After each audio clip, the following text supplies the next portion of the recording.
Hello everyone, this is ECN3111 group presentation. For today, our topic is the Neoclassical School. Our lecturer and my group members' name are listed here. My name is Wang Xi and the metric number is 05118. So for today's group presentation, 3 parts are included. They are introduction, which based on the background information, and the body, the main issues or ideas and the contribution to economic theory will be highlighted. The last is the conclusion. What we discussed before will be summarized in this part. So let me start with the introduction. In the Neoclassical School, new means new. So Neoclassical School is the new form of classicism, but it inherited the position of classical economics. So what do they have in common? The answer is both of them support free market economy, individual rational choice, and against excessive government intervention. The central idea of neoclassicism is, which can be summarized as the result of an underdeveloped economy and the misallocation of resources caused by too much state intervention. The fundamental difference between the two schools of thought are whether to recognize the incompleteness of the market and whether to recognize the need for government intervention. During that time, which is in the second half of the 18th century, the Industrial Revolution in Britain greatly promoted the industrial and technological development of European and American countries. These countries have started to textile machinery, power machine, and railway transport as the main content of the technological revolution, and gradually form a strong industrial and economic strength, and the rapid expansion of industrial and economic power supply of raw materials, labor party, and the flow of funds. The expansion of market put forward higher and higher requirements. Therefore, in the rising stage of capitalism, free competition not only became the main feather of the mode of production, but also gradually became the belief of bourgeois, politicians, and economists.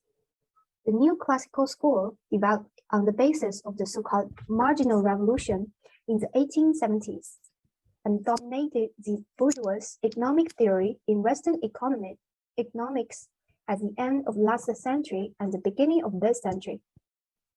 It focused on individual firms and consumers rather than macro aspect, and it take perfect competition and full employment as the premise of the analysis.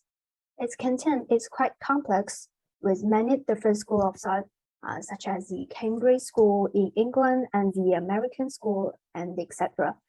Because as we mentioned before, the Industrial Revolution was prevalent at that area and at that time.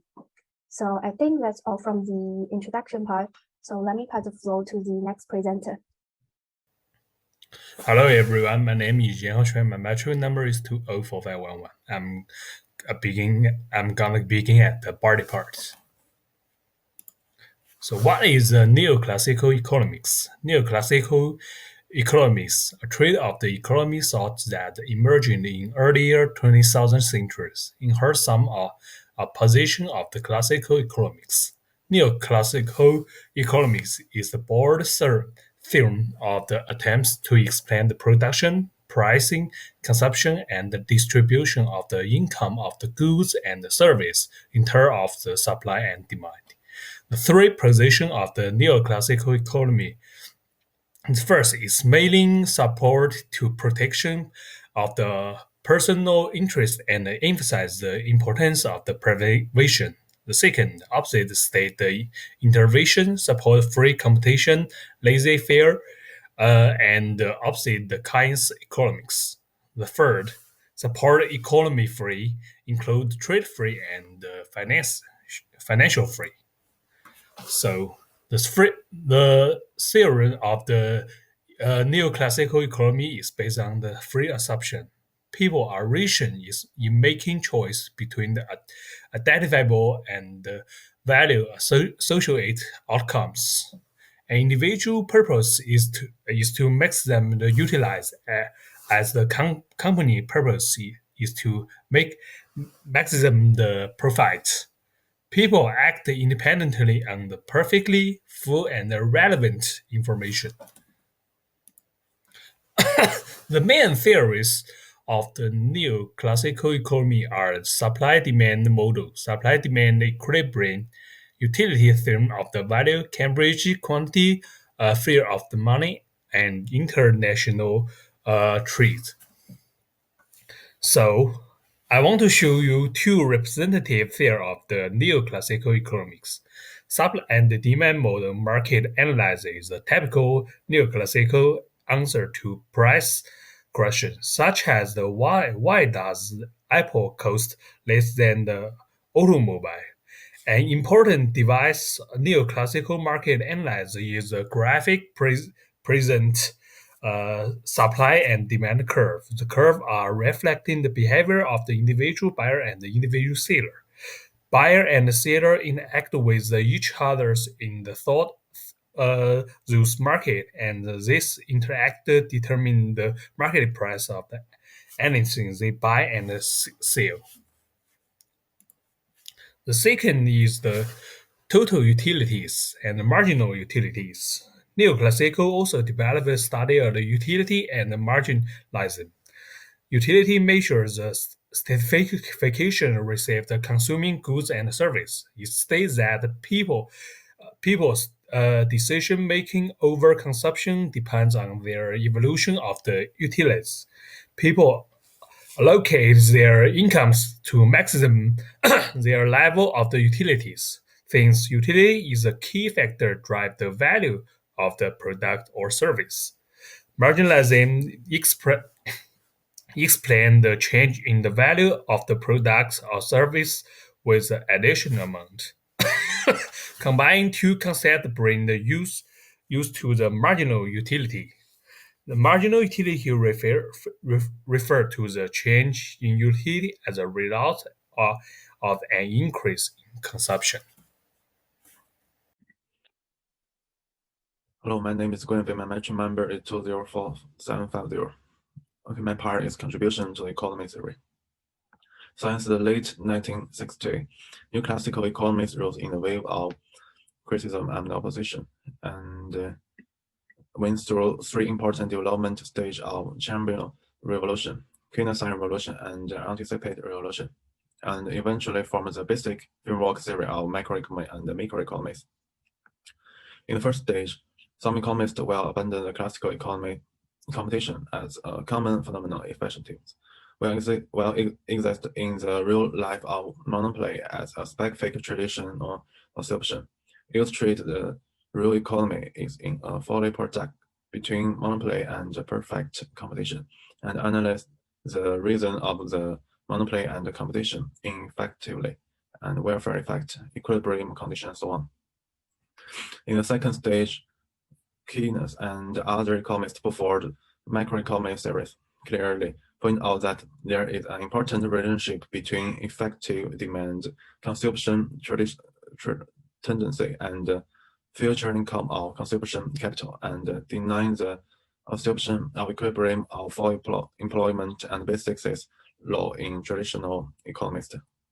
In this process, the government needs to play their own macroeconomic regulation and control function of economic development, and utilization of positive fiscal policy, tax policy, effectively make up for the spontaneous blame that exists in the free market economy. The problem such as make up for the problem of insufficiency, private capital market, expand the employment market, effectively eliminate the because of employment caused by the crisis.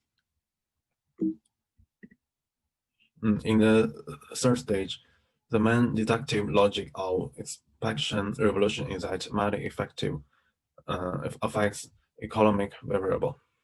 Therefore, first, the state and financial department need to adjust the amount of money issued and circulate to ensure the state use of money capital and avoid causing large fluctuation in the economy. Second, economy aggregate demand effectively affects economic development, and the change of money supply leads to the change of demand, which causes economic fluctuation. Therefore, some economists point out that the government's macroeconomic policy intervention in the market is ineffective because in the process of economic operation, there are not only market failure, but also government failure.